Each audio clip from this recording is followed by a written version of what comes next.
काही दिवसांपूर्वी निवडणूक आयोगानं राष्ट्रवादी काँग्रेस पक्षाच्या संघटनात्मक रचनेत बदल करताना केलेले ठराव हा रद्द करण्याची नोटीस बजावली होती। या पार्श्वभूमीवरती प्रशांत किशोर यांच्या विधानानं अवघ्या महाराष्ट्राचं लक्ष वेधून घेतलंय।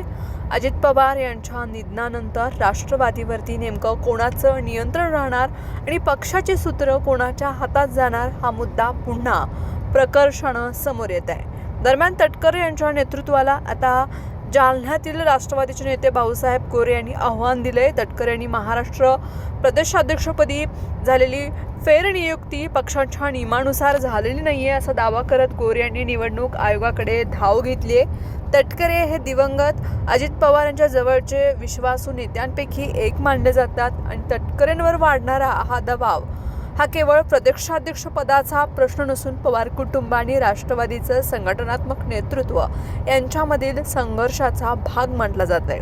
आणि या संघटनात्मक नेतृत्वात तटकरे यांच्यासोबत प्रफुल्ल पटेल यांची महत्त्वाची भूमिका आहे। दिवंगत अजित पवार यांचे पुत्र पार्थ पवार पक्षात अधिक सक्रिय भूमिका घेत असताना प्रशांत किशोर हा सल्ला समोर आलाय त्यांचा। दरम्यान पक्षाचे उपाध्यक्ष उदयकुमार आहेर यांनीही एका पत्राच्या माध्यमामधून आरोप केलाय की काही विशिष्ट लोक पार्थ पवार यांची राजकीय कारकीर्द संपवण्याचा प्रयत्न करत आहेत। यामध्येच ठोंबरेंनीही सुनील तटकरेंचं नाव न घेता सूचक वक्तव्य केले।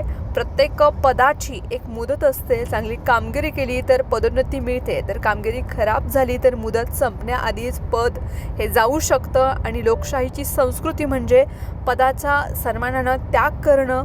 मग पदाला चिकटून राहण्याची एवढी घाई का, असे रुपाली ठोंबरे म्हणालेत।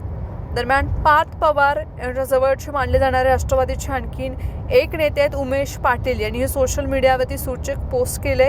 या पोस्टमधून त्यांनी पवार कुटुंबाशी निष्ठा ठेवण्याचं आवाहन केल्याचं दिसून येतं। या घडामोडी पाहता तटकरे हे पक्षासाठी महत्त्वाचे राहिलेले नाहीत, हा मुद्दा महत्त्वाचा ठरत नाही, तर त्यांचं राजकीय वजन आणि अजित पवारांशी असलेली जवळीक या मुद्द्यांमुळं त्यांच्यावरील दबाव हा वाढत आहे। मग प्रश्न असा पडतो की नेमके प्रशांत किशोर यांनी काय सल्ला दिलाय।